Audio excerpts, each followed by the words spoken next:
Hello and welcome to another episode of the Small Agency Talk Show. I'm Chip Griffin, the founder of SAGA, the Small Agency Growth Alliance, and I am delighted to have with me today a regular panelist, a good friend, Ken Jacobs from Jacobs Consulting and Executive Coaching. Did I get it right this time, Ken? You got it right. I got it Thank right. you, I didn't sir. stumble over it. I'm off to a good start this Friday. There we go. Friday's good. Friday's good. Friday's good. So It's for good to be back. I feel like I'm on To Tell the Truth. Or, no, What's My Line or something, regular. I'm Dorothy Kilgallen or I don't know, Well, Alan I Lomax. hope you will tell the truth, Ken. I mean, that's that is the idea of the show. We tell people the truths even when they don't want to hear them. And so, with that, why don't you just share a little bit about yourself for someone who may not have come across you on this show before or elsewhere? So I guess this will be like, what's my line? There you So go. my line is I am the Jacobs in Jacobs Consulting and Executive Coaching. I'm also the executive coach. I work primarily with agencies, primarily in the PR, communications, integrated marketing, advertising space. And we help them with a number of things. We help them grow business, manage for profitability, improve client service, improve team performance and leadership and communication skills. We tend to do that through consulting and training. And on the coaching side, we help leaders become more effective, more inspired, and more inspiring. So that's obviously leadership or executive coaching. And if someone wants to find you online, where can they find you?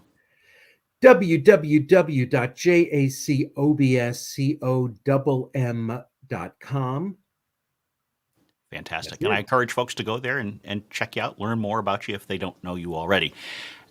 But let's use that as a jumping off point because you talked about leadership, and leadership is really important, particularly today with everything that's going on. And I thought we would talk today about how you become or how you be the leader that people want to work for. We know that it's hard to attract talent. We know that it's hard to retain talent all the time, but particularly now. So how do you go about doing that? So that's what we're going to talk about over the next 28 minutes or so. Great. And just, to comment on that, we have to accept, we have to know that the talent is in the driver's seat. It's very, if you led through 2008 and 2009, it was or 2010 even, it was a very different environment. Leaders, agency owners, CEOs, senior leaders just have to accept what a different world this is. And you've got sort of a perfect storm in a way because you've got all this new business, all this business. I mean, boy, the agency business is thriving right now, isn't it? Mm-hmm. And at a time when there's no one, in the seats, and that's due to something very big, from the pandemic. A lot of people looked at what should my life be about? What is the purpose? What's the role of work in my life? It's very much changed. So I think it partly changed due to the pandemic, and then it partly changed because those kinds of questions, those kinds of values are particularly important to younger millennials and Gen Z. And guess what? Young millennials and Gen Z make up so much of a leader's workforce today. So when they're in the driver's seat, we have to be aware of that. Anyway, that's the big setup for today. Yeah, I would like to push back just a little bit on one, maybe not push back, but maybe get a clarification. So when you say that the talent is in the driver's seat, I would agree with that in the sense that they're in the driver's seat as far as whether they stay in that seat or not. But I think that the best leaders, the best managers have always recognized that the talent was in the driver's seat because even 15, 20 years ago, you couldn't get the best out of a team if you just had a command and control mindset. That's a very evolved point of view as an evolved leader. And it's one that I had to learn the hard way, to be honest with you, because when I first started out as a manager in the 90s, I was very much of that, you do what I tell you to mentality. Yeah. No. So obviously, as a leadership coach, I've always believed that there is, I think, a changed marketplace reality that if you don't lead a certain way, it's not just they'll stay on and not do a great job and not be engaged. Right. They will go. They will go. They will go. They will go. And when people leave, a great article in the New York Times a couple of weeks ago, it's contagious. It sets something off where people think, well, if they went, I could consider going. I could consider answering the phone calls from all those recruiters that I'm getting. So, in that sense, it's a different environment. You will not have the talented people to handle all this work that you're getting, and you're going to, so I think that's where I see it as a marketplace change. Yeah, But I I mean, agree with because you. it blatantly exposes the problems that may have always been there, but now you can't just throw a band-aid on it Right. and assume that someone's going to stick around anyway. Yeah, and I think, I'm going to make around 6, 7 points today. And you could say, on one hand, well, Ken, that's just always defined effective and inspiring leadership. And I would agree and say, but now it's all on steroids. It's Hmm. so important that you're able to do these kinds of things. And it is more important than ever because of Right, all. because now it becomes existential, right? I mean, Absolutely. 15 or 20 years ago, it was degrees of performance. Now it's Yeah. existential. Yeah. It's huge. It's huge. So, shall we dig in? Absolutely. So, number one, now is the time to look at your culture and align your culture with employee values, employee passion, employee purpose. The notion of values, the notion of vision, they were always important. But now, for your employees, the people who are going to do all the work you've brought in, they're so focused on purpose and their passion. And look, it's not like it's critical that every value point and every sense of purpose aligns 100% between the organization, and which is generally the purpose and the values and the passions of the leader.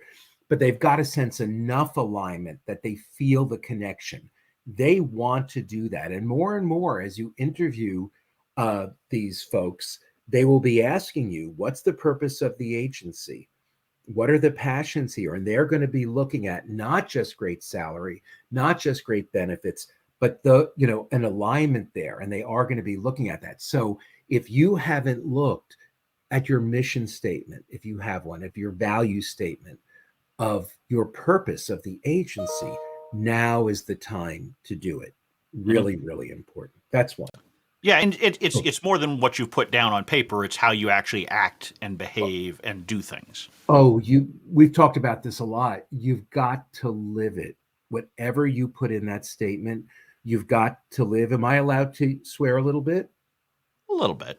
Okay, so it's not a bad one. Now that we got everyone's attention, right? But you're going to say But darn or something, aren't you, right. Ken? Oh, well, people's BS Oh, meters. Is that okay? you've offended my ears now by I saying know. BS. He's I clutching know. his pearls, folks. He's Yes, clutching his yes. pearls. But people's BS meters, when your statements don't reflect the reality, that dissonance, they Right. literally feel it, and it's off-putting. And what's the Ralph Waldo Emerson quote, one of your fellow New Englanders? What you do speaks so loudly, I cannot hear what you say. So Hmm. what you do as a leader and what your organization does always trumps what you say. So yes, it's got to absolutely be in sync. Great point. Yeah, and I think the other thing when you're talking about sharing values, it's we have to be a little bit careful because I think there's some people now immediately go to the mindset that you have to agree on political or social issues or Oh those no, kinds of things. no, That's not real. I mean, no. values are really more how you're behaving in the workplace. It may carry over, and there may be some elements of that, but I think we need to be careful that we're not Yeah, assigning that because it's very hard to get a completely unified team on anything these right. days. And yeah, and I think you bring more to the picture with diversity of people Sure. and background and thinking. But what we're talking, what are our values around clients and how we serve them? What are our values around the work? What does 5-star work really look like for us? Hmm. What especially are our values around how we treat one another? You Yep. know, Yep. So you look at those things as well as what is the purpose of our communications organization, whether we're a department in an agency, a corporate department, or an agency. Why are we here? And I think every PR organization should be thinking about that because your employees are. Hmm. Your employees are. So you want to have that. Number two, dial up your empathy.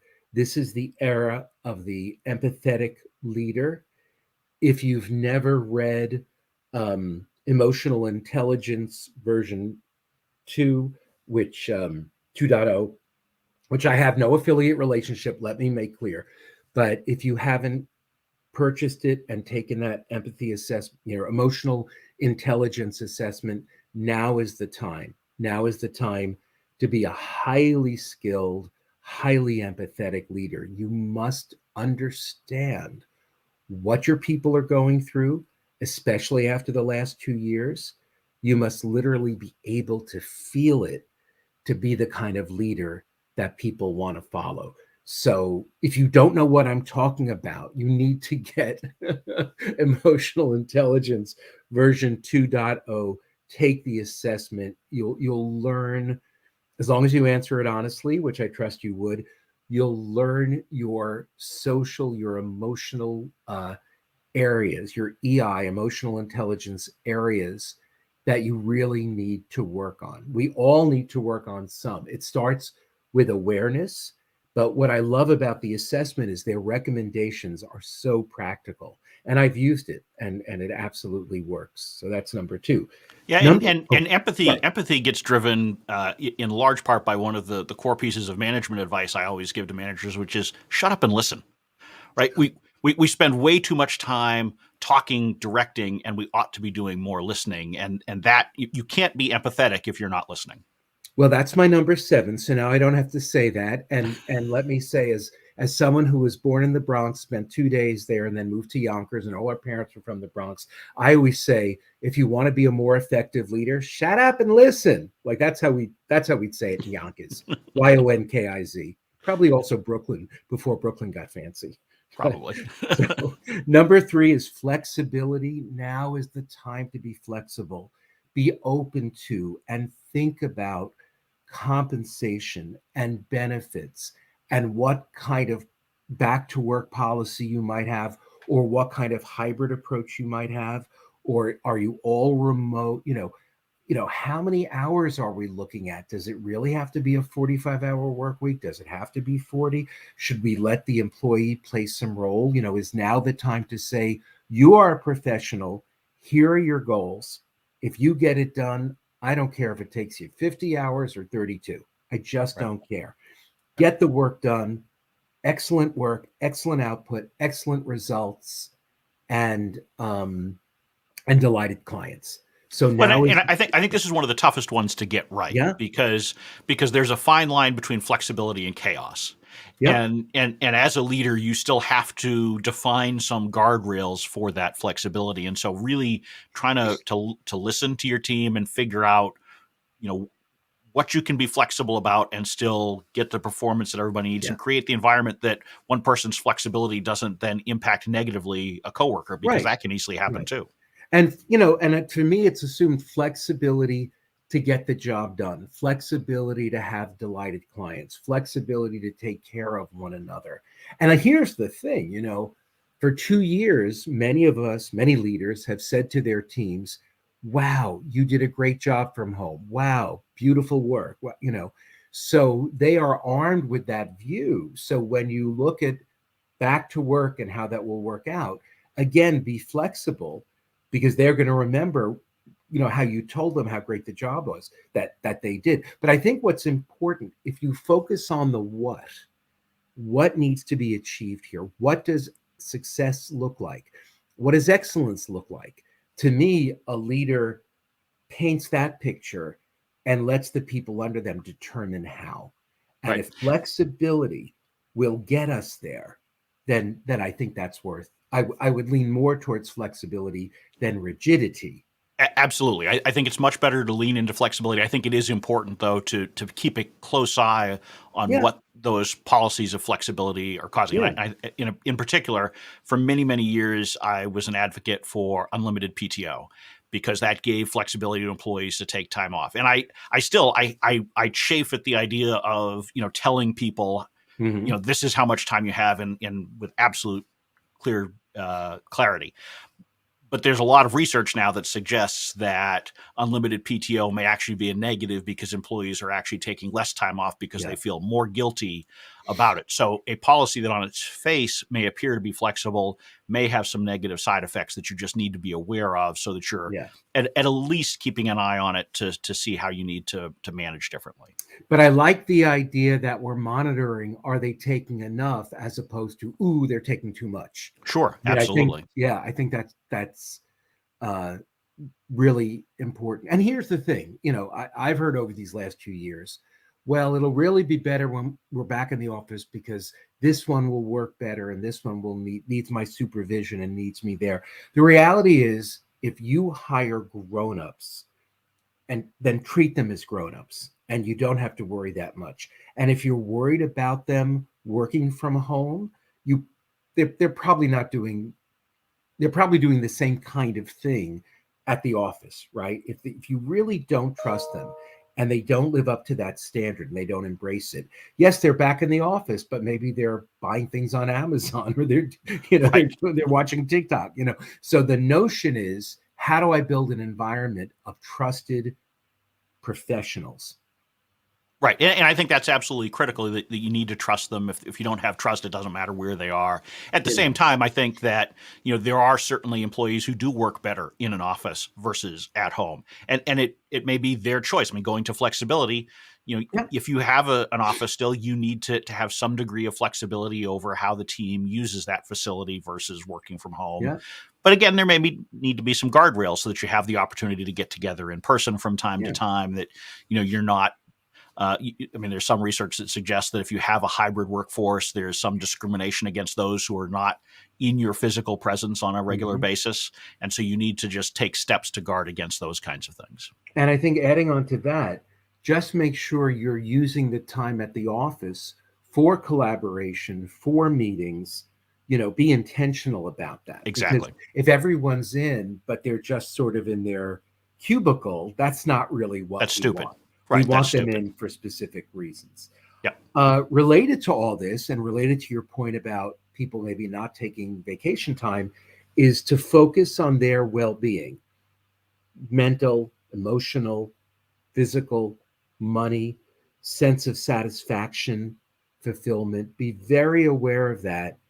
And to the degree that you can give benefits that relate to that, their well-being, because I think more and more employees want that today. What are you doing to support me in my well-being? So I think if you're aligned with that, making sure they're taking their time is a very smart thing to do. Yeah, and I think a lot of that comes from that listening that we talked about, and that I know now is one of your points that you'll get to in a little bit. It's But okay. because you have to be tuned in to that individual, because while we talk about our teams, it's a collection of individuals. And certainly the way that they interact creates value, but also each individual has certain characteristics that may be different. There are some who may not need or even want as much time off for whatever reason. Mhm. And so if you have a one size fits all, you must take 4 weeks or whatever, that you may actually be causing more problems Yeah. than you're solving. Same thing about work from home. I found out when I started having employees work from home many years ago that not all of them were comfortable doing it for one reason or another. Some of them like the bright line separation Mhm. of home and work. Some of them, particularly, and this was something that was hard for me to wrap my head around, but a lot of younger workers, they obviously don't have a homework type environment. Right. And when I was in my early 20s, nobody worked from home because none of us had anything that we Right. could use to. I mean, you couldn't just connect to the office from home. Right. But nowadays we assume that folks are like us. But if you're in your 40s or 50s and you've got a house with a home office and something like that, you're in a very different place than a 20 something living in the city with Or roommates and you or might be if they working on move the back couch. or if they move back to their parents and are living in the burbs, Exactly. as many Exactly. of them So do. so the point is simply that on all of these things, we need to understand that the individual needs may be different. And so we need to be thoughtful about those as we're thinking about their well-being, and not think just about the team's well-being, but the individual components. Which I think goes back to the notion of flexibility, Yep. and it goes back to empathy. Empathy. Yep. What do all these team members need? Right. And appreciating that individuality. And the more you're willing to change up your leadership style, to customize it to everyone you lead, and then the ones below you should be doing the same, that's going to create I think a greater will result in a greater sense of loyalty and engagement, which of course Mhm. is what we want. Right. Um, so related to focusing on their well-being, focus on your own well-being. It is more, I think, more challenging than ever to be a leader because of what's happened in the last few years. And so taking care of self, and I don't know, I feel like we might have talked about this once, the notion of, when you travel by air, you put the oxygen mask on yourself first, and then your traveling Right. companion. I believe you can't serve them, you can't lead them, you can't help contribute to their well-being if you're ignoring your own. It's Right. just, your cup only holds so much. And the more, I believe, and I think the research shows, the more you take care of yourself, the better able you are to take care of others. So if you were someone who discovered, or whether it's Peloton, whether it's yoga, whether it's mindfulness, whatever it may be, a meditation, if you've discovered it, make it part of your leadership preparation. Make it Mhm. part of what you do as a leader. Because if you're in that sort of physically feeling better, connected zone, you are able to be more empathetic. I think you're able to be more attentive, and you are able to be a better leader. So take care of yourself. I hope all the leaders watching would do this for themselves. But if you're not there yet, do it for your teams, because Well, you'll be able to lead them yeah, better. I think you absolutely have to do it for yourself first. And I think, I'm sure you see this when you're talking to agency owners. I know I do. Most of them, or not most of them, a lot of them do not have a clear idea of what they want from their own business. They're in a position where inertia is carrying them forward. They talk in vague terms about wanting more success, grow revenue, more clients, bigger team, maybe sell one day. All of these vague things, but you really need to think very clearly about what it is that you want to get out of your business, because there's no reason to take on all the risk and stress of owning your own business if you're not getting what you want from it. And it's one of the reasons why in the aim get framework that I use with my clients, ambition is the A. The very first thing. I want to know what it is that you Mm. want to get. What kind of work do you want to do? How much of it do you want to do? How much money do you need to make? How much do you want to make? What do you see as your exit? What's your timeline? All of those kinds of things go into making business decisions that make for a better business. And a better business is a better place to work, right? If you're miserable, your team is going to be miserable. So here's the thing. I would say I'm not expert in Gen X. I know the younger boomers out there. I mean, we didn't really always think about that stuff. It wasn't part of Right. our pattern Sure. or our DNA.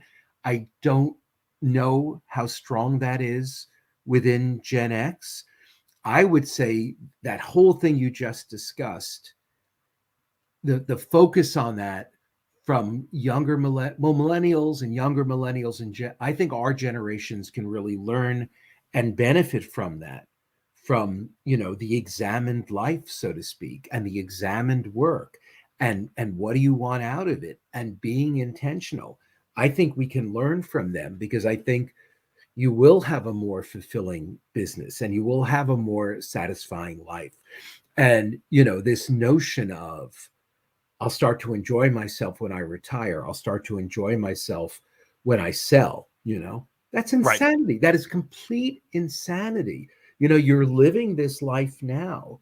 You have the right to enjoy it, no matter what part of that journey you're on in your own life, or the life cycle of your agency. Why not go for fulfillment and satisfaction? Why delay Right. that? Yeah. It's Well, insane. and it's particularly insane because, as we both know, most agencies don't sell for retirement type money, right? Right. It can contribute to retirement as part of Mhm. other things.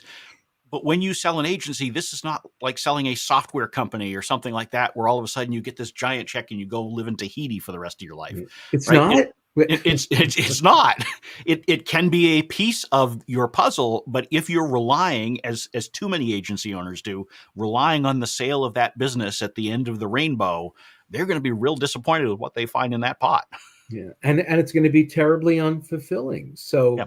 So, I think the notion of balancing all of this is, again, something we can learn well from millennials and Gen Z.